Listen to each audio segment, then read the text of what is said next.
I had not given it much thought. And in fact, along with most members of Parliament, not that many years earlier, we had voted for the traditional definition in the House.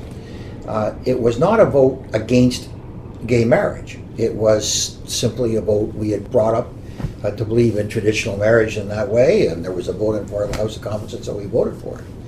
And there were very few members who led on gay marriage at that time.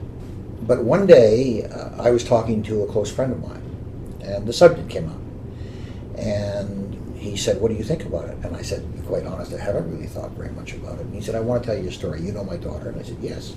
And I'd known his daughter since she'd been a little girl. And then when she's about 16 or 17, she met another girl. And her parents stood behind her, supported her. She now has her PhD. She's teaching out on the West Coast with her partner, and she's very happy. And he said, "I could never deny my daughter that happiness." And to be quite honest, I thought to myself, I could never deny his daughter that happiness. And that had a huge influence on me. When I suddenly realized, in terms of what she felt and her acceptance and her looking for acceptance by society, or what she felt was a very wonderful thing. And once you understood that, then there was no difficulty. The second reason has to do with the Charter. I believe very strongly in the Charter.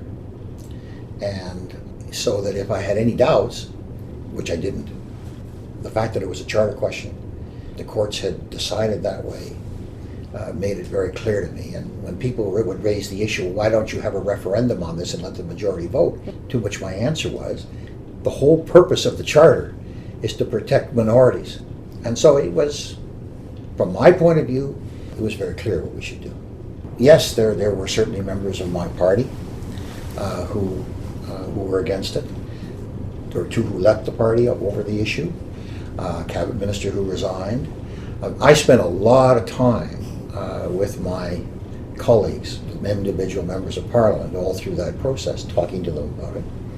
And to be quite honest, pretty well everybody who hadn't thought about it or started to think about it came on side. But sure, was there backlash? Yes, there was. I'm a practicing Catholic, and so in my own riding, it's an interesting thing. After the thing was announced, one of the priests in the riding, one of the churches, said that, for instance, he would not give me communion. But another priest was asked about it, and he said, I don't understand why anybody should be against love.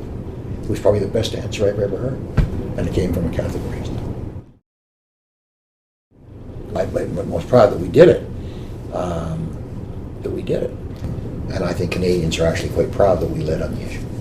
I think, without any shadow of a doubt, that story of my friend's daughter or that priest's comment, that's more important than all the laws.